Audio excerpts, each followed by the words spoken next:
Hello and welcome to our mod spotlight on Prefab 0.8 for Minecraft 1.10.2. I'm Keojin, co-creator of Prefab. Let's get started and show you some of the cool things that you can do with Prefab. First up, we're going to cover the basic recipes for blocks that are used in Prefab by creating patterns for various structures. First up, we have compressed dirt, which is simply formed by combining 9 blocks of dirt in the crafting grid. Compressed dirt is used in one of the building plans for the chicken coop, which you'll see later on, and is really just a stepping stone for some of the later blocks, which again tend to follow the pattern of simply combining 9 of a compressed item into the crafting grid to get the next highest up. And that's it for dirt. This the double compressed dirt you'll see in some of the larger recipes like the tree farm and the produce farm. We've got 3 levels of compressed stone that you can make, and to avoid stepping on the toes of other mods out there that have compressed cobble and things like that, we've gone ahead and used stone. So it gives you a little bit more flexibility and doesn't run into conflicts with those mods. And now we're getting all the way up to our triple compressed version, which is only used in one. It's an expensive block, but it's worth it. It's a neat item that you can make. So let's just keep moving through our little dungeon here. By the way, this is kind of a preview of something that might be coming out in a later version. We'll have to see. This item here is the compressed chest. Mind you, it's a block that you can't place. However, it is used for the warehouse. And it's made simply by taking an ender chest and wrapping it with 8 chests. Put that there. Next we have glowstone. Again, just working as a condensing option for glowstone. It's really just kind of a stepping stone. The other nice thing about these blocks is that these can be used to store extras that you have. These can be down converted back into the basics if you ever want to. So it's just another storage option for you. And now we're getting into the final ones. These are the bricks. Again, I'm sure you're getting the pattern by now. All of these are primarily just 9 in a cluster. You'll be so sick of that by the time I'm done with this, but these are the last ones, thankfully. So let's get on to the fun part here. Here's the warehouse. We'll get to that in a moment. Now first up, I'm going to do the basic house. Just get the starter house there. Now, the basic house is different in that instead of placing it in front of you, this one, wherever you place it, whatever block it's on, the house will kind of erupt around you. Because this one is actually built rather than placed. It's not. The other ones were kind of captured and created from a design. This one actually constructs it in the world around you. So the first one we're going to go with here is the basic house. And the thing to note about the house facing is, imagine you are exiting from the house. So whichever direction you're facing in, like here on the map you can see that we're facing north. Hitting F3, we can see that we're facing north. And so we want to pick south. South will place the door at our backs in the case of this, but it'll have us exiting towards the direction that we're facing. So we'll pick south, and all of the houses have the options to add lighting, a bed, a series of chests, the contents of the chests, which are food, basic tools, and some armor, as well as some seeds. And for amenities, you can build a mine shaft and add a small farm. for it. This one is unique in that it allows you to actually pick the materials that it's going to create the house out of for the ceiling, the floor, the wood type for the walls. And you can even adjust the size that you want it. So we'll do that and we'll build, and there we go. As you said, the house kind of erupts around you. Got a little bit of coal in the furnace. Here's your basic tools that it comes with. Here's the entrance to the mine shaft. You've got a lit mine shaft that goes all the way down to Y11, including a ladder there. Interior is all lit with torches. There's an exit right here. And here is the small farm plot that you get. Again, it's just a basic house, but it will get the job done. And these aren't really meant to kind of move into and stay in. These are just something that you can kind of get started in your survival games and get moving a bit faster. So here we're going to do the ranch house. This is the first of the pre-made designs that are available to choose from. And again, has all the config options, minus the ability to steeple the roof and change the block size, but you can change the color of the glass that's included with it. So let's just go ahead and build that.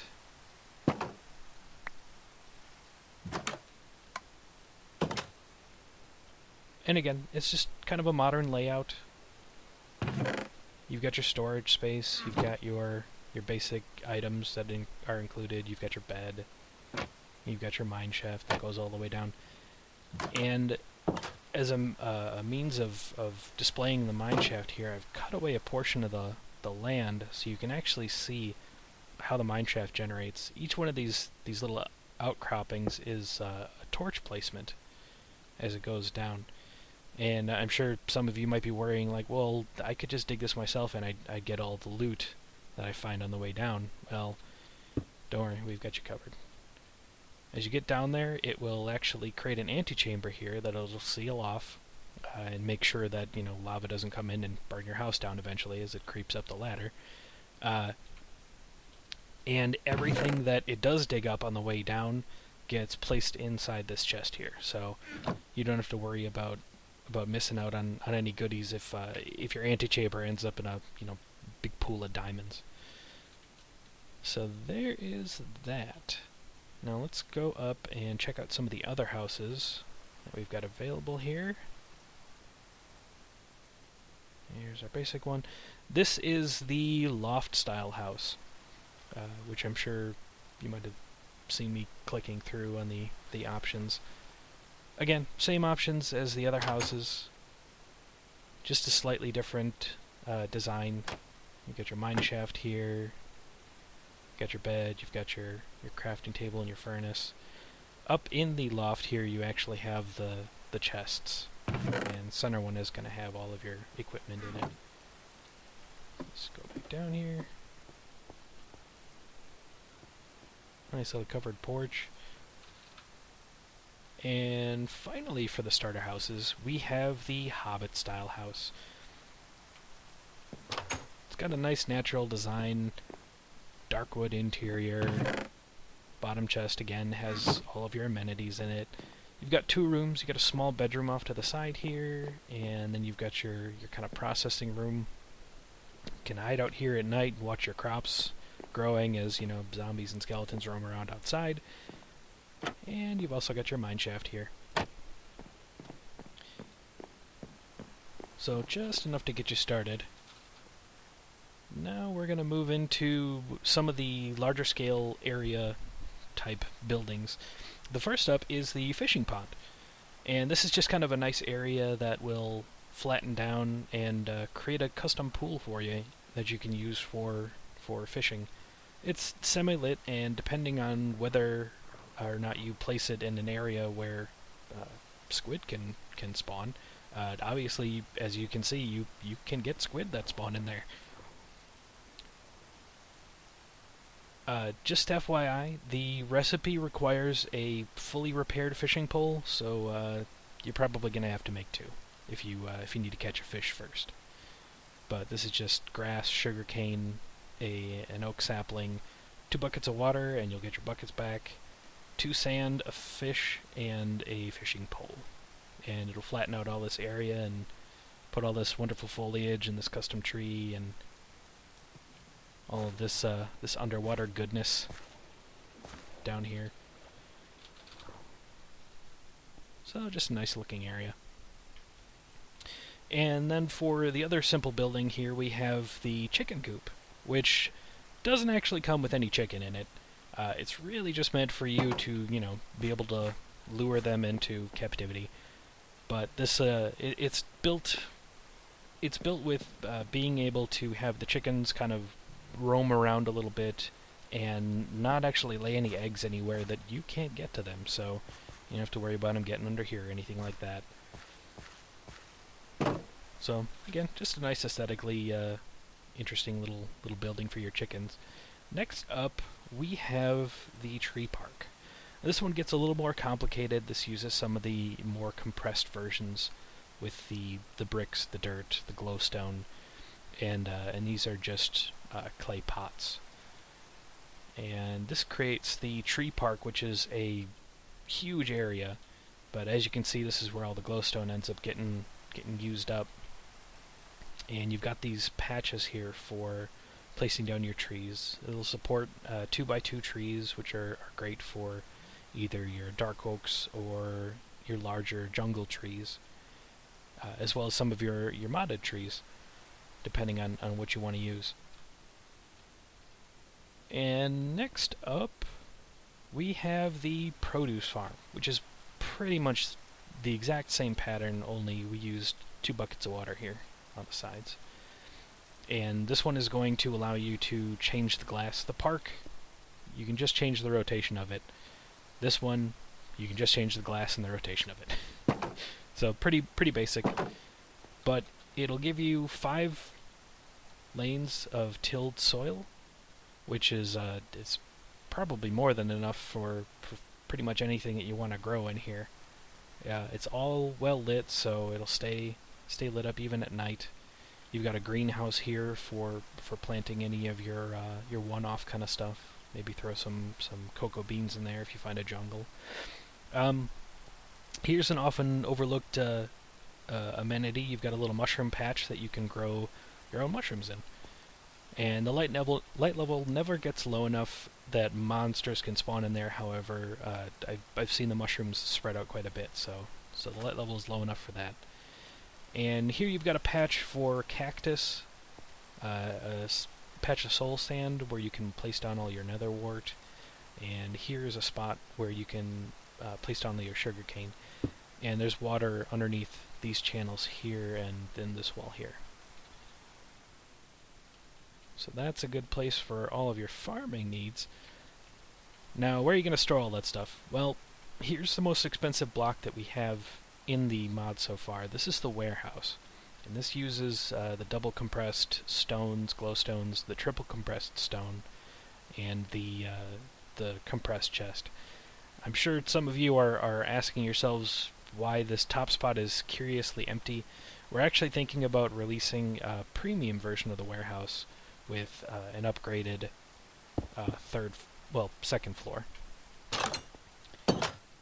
Now this enters into the warehouse, and this has actually kind of been designed with multiplayer servers in mind, as you've got a lot of crafting tables and furnaces available, a lot of storage space here, just rows and rows of chests that you can feel free to stock up on anything you want. It's really just kind of an all-purpose storage area. The upper floor is empty, so you can put whatever the heck you want up here. If you're running a mod pack, you can put all the machines that you want up there, or if you're running Thaumcraft, you can put a magic room up there, or if we get around to putting out the upgraded version of the warehouse, you'll get all the amenities that are going to go up there. The bottom floor is, again, more storage areas. Again, just tons and tons of chests everywhere for storing all of your ill or not so ill-gotten gains. And that is pretty much it for this current version of Prefab so far. We've always got stuff in the works. We're always coming out with new designs, patterns, fixes for our existing things. So if you ever have any questions, feel free to drop us a line in the comments or create a bug report on our GitHub or our Curse page. And we hope that you guys enjoy Prefab. You guys take care. This has been Ko Jin, co-creator of Prefab. Bye.